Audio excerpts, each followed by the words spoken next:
Permezz ta' emenda fil-politika tal-Gvern dawk il-pensjonanti kollha li jgħixu fi proprjetajiet tal-Awtorità tad-Djar se jkunu protetti minn kwalunkwe żieda futura li tista' tirriżulta mill-eżerċizzji ta' reviżjoni tal-kera li jsiru minn żmien għal żmien. Il-miżura ġdida tfisser li l-kera ta' din il-faxxa fis-soċjetà ma tibqax suġġetta għal żidiet u dan se japplika wkoll għall pensjonanti li l-kera tagħhom diġà ġiet ikkalkulata mill-ġdid fl-eżerċizzju li għaddej bħalissa. B'hekk jiġi żgurat trattament ugwali għal familji eliġibbli kollha.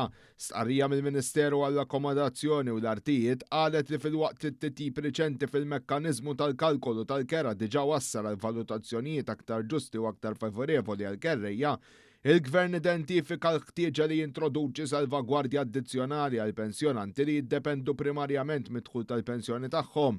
Din ir-riforma tinsab fil-qalba tal-impenn tal-Gvern Laburista lejn l-anzjani billi tirrikonoxxi l-kontribut li taw is-soċjetà tul ħajjithom u tirrifletti twemmin li l-anzjani għandhom igawdu l-irtirar b'aktar stabbiltà finanzjarja u serħan il-moħħ mingħajr il-biża' ta' żidiet futuri fil-kera.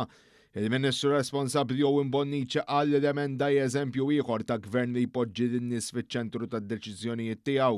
Stqar li flimkien mal-Awtorità tad-Djar ħadin id-deċiżjoni għax jemmen bisħieħ li l-anzjani jistħoqilhom appoġġ kontinwu permezz ta' politika li tagħmel differenza reali fil-ħajja tagħhom ta' kuljum. B'hekk Gvern Laburista qed jagħti ċertezza, stabbiltà, serħan il-moħħ u sigurtà lil eluf ta' anzjani f'din il-faxxa. Waqt li jenfasizza li din miżura oħra ta' ġustizzja soċjali li tirrifletti l-valuri li dejjem mexxew lill-Gvern Laburista, Dr. Bonnici żied li din se tkompli ssaħħaħ ħafna inizjattivi li diġà ġew introdotti fl-aħħar snin biex titjieb il-kwalità tal-ħajja tal-anzjani, fosthom iż-żieda fil-pensjonijiet ta' 13-il sena konsekuttiva s-sussidji fuq l-enerġija u anke l-provvista ta' akkomodazzjoni affordabbli u dik soċjali.